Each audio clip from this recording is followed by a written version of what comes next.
Hi and welcome to Loch Ness Living. As you can see in the background, it's quite snowy and cold and wet outside, so we're going to stay inside today. I'm going to do one of my favourite things, which is to use something which would otherwise be considered waste and thrown out and turn it into something else. So what I'm going to do is use one of these colourful cones that we get inside the yarn that I use for a bit of machine knitting that I do. And these mini hanks that I have left over from when I've been doing dyeing and experimental projects. I have about 10 grams of yarn in each little hank. They're all a little bit different and not always successful projects, but rather than put them to one side or throwing them out as waste, I turn them into pom-poms, and then we can take these pom-poms and we're going to make one of these little Christmas cone trees, which is a lovely fun way to just turn something that would otherwise be a waste product into a Christmas decoration. And that's something that I'm quite passionate about in terms of the things that I make and do at Loch Ness Knitting, but I think generally in the craft world, if you know how to make something, if you know the ingredients or the parts that go into making something, then you can ensure that any waste products, bits of yarn, bits of pastry, bits of material that come away from that can be used for something else. And I think it's one of the things that I remember as part of how I started making things when I was a very little girl, is that my mum or my grandma who was making something would always save me a bit of pastry or a bit of material or a bit of wool to do my own little project with. So I often used to be making jam tarts for the fairies, or I'd be making dolls' clothes, and that's pretty much how I'd learned to sew and knit and cook. And I think those projects are really useful for children because it's a way for you to try your skills, but there's no there's no certificates at the end of it. It doesn't matter if something gets not quite perfect at the end of it, because it's perfect for you as a little child, and it's perfect for the person who kind of helped get you started. So I'd really encourage everyone to save up a little bit of yarn or a little bit of fabric and see if you can find a little helper, a little Christmas elf to get started in a craft project. So back to my knitting cones and making a Christmas tree. I've already got started on this one.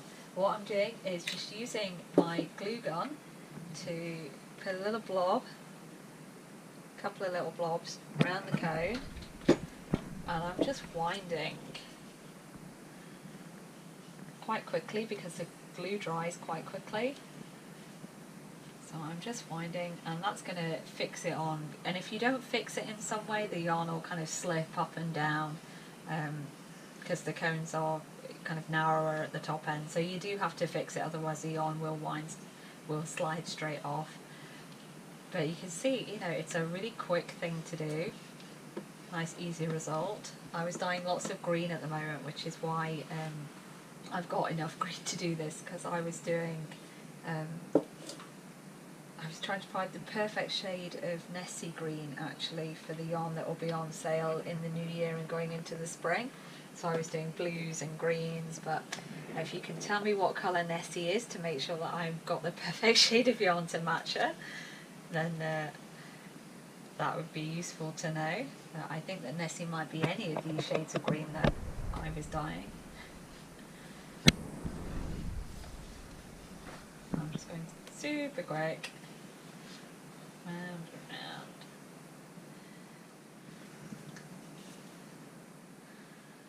And you want to do that all the way from top to bottom until your cone is completely covered in green yarn. This was a really bright, lurid shade of green with quite a lot of yellow tones in it. You can see the difference actually between the ones that had the blue tones and the yellow tones in. So personally, I think when we do the Nessie yarn, we might be going more towards the blue tones, but the one that I've already covered the cone in is the more yellow tones. And what we're going to do now is put some colourful Christmas baubles on, these little pom-poms that I've made. And just anywhere where the glue's come through a little bit, or where you've not quite been as neat in covering the cardboard cone, you put an extra bit of glue on, big blob, shove it on. Don't worry about the little strands that come off the glue gun. They dry off really quickly and you can just tidy them up later. I love making pom-poms. It's one of my favourite things to do, and it's a great way to use up if you've only got maybe 2 or 3 grams of yarn. Up to 5 grams of yarn probably will make you quite a dense pom-pom. They're just brilliant because you can have them just sitting there ready to go whenever you've got a project ready. And what we do when I've done the little ends of the pom-poms, when I kind of trim them off, or when I get to the ends of the yarn, like I'll quite often just keep all of the bits separate in a jar, and when springtime comes then I'll take the jar outside and put the little bits out, and the birds quite often come along and they pick up the little bits and they use them to help make their nests. I only do that with real wool, which I only ever use real wool. I never use that with acrylic wool because it won't compost down in the wild, but real 100% wool will compost down. Anything that's a natural fibre will compost down, so I don't have any worries about putting that out into the environment. So the birds can have lovely colourful nests. Quite a lot of knitters do that actually to help the birds in the springtime. So there we go, getting to the end of that. I'm just going to pull off my little bits of glue gun. There we go, we've got a funny, silly little Christmas tree. A way to use up a little bit of your waste yarn or a byproduct from either your knitting machine or a bit of hand dyeing or just a bit of leftover knitting. So you can make something fun and colourful for Christmas instead. Okay.